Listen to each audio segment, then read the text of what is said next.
One thing that no one really talks about, including myself, is that living with an alcoholic is very traumatizing if you're a family member. It's a very scary place to be because you don't know what person you're going to get on a particular day. Are you going to get a sober person? Are you going to get somebody who's extremely inebriated? Are you going to get somebody who is in a life or death situation where they pass out? Are they going to fall down the stairs? Is there going to be some kind of medical emergency? And that kind of insecurity, especially if you have a member of your family that's going through this, could be a spouse, could be a child, could be a parent.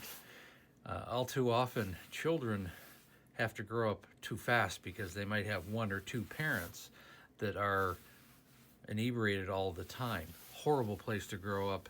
If you have a son or daughter, it's equally scary. In my case, it was a spouse. And when I came home from work, quite often I had no idea what I was coming home to. More times often than not, luckily my wife was not an angry drunk. She was a very kind person, but you could always feel it before you walked in the door, because the first thing I remember driving home, we had, 3-car garage. The garage door would go up. I'd drive in, and I could even see, into the kitchen from the garage because we used to keep the door open a little crack to let the cats come in and out. And I could tell like nothing in the kitchen had been touched. There were like dishes from the night before still sitting there, and that was just a huge red flag that she was probably inebriated, fairly well along somewhere in the house. And this is what I was coming home to. And really, one thing that nobody brings attention to is what it does psychologically to family members. The stress of just the insecurity of not knowing what that alcoholic in your family is going to do that day. I mean, you love the person, you don't love the disease, and they're two separate things. And eventually, you forget even what happened to the person because the disease is taken over. You don't know if you're going to be cleaning up bodily fluids, if you're going to be calling 911, if police are going to have to get involved because she's disappeared and they find her somewhere. You don't know if you're going to have legal problems. You don't know if the police are going to be knocking on your door. I mean, and that entire gamut is up for grabs on any given day. And if you've lived this and if you have a family member, you know exactly what I'm talking about. If you haven't, it's not something that's relatable.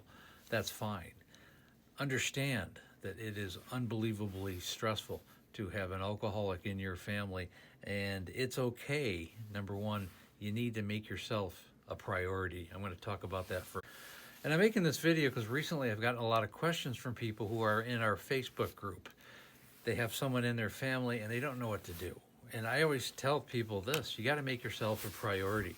Have a life outside of the relationship or outside the toxicity, outside the world of the alcoholic in your family. I mean, if you're a spouse, I would say exercise, work out when possible. Al-Anon is one outlet. That's good for families, but it's also important to do things outside the realm of alcoholism. Everything does not need to center around it.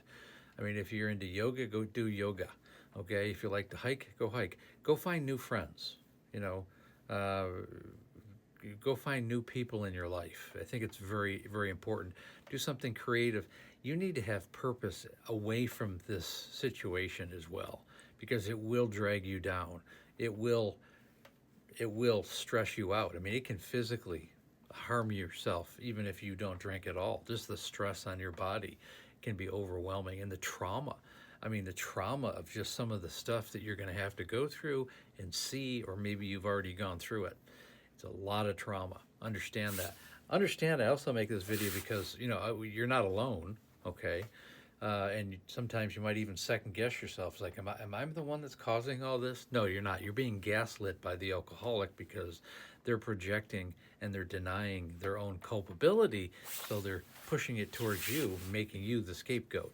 That way they don't have to face their own problems. They don't have to face the real problem, which is their core issue. Okay, the alcohol has masked all that, so they don't have to deal with it.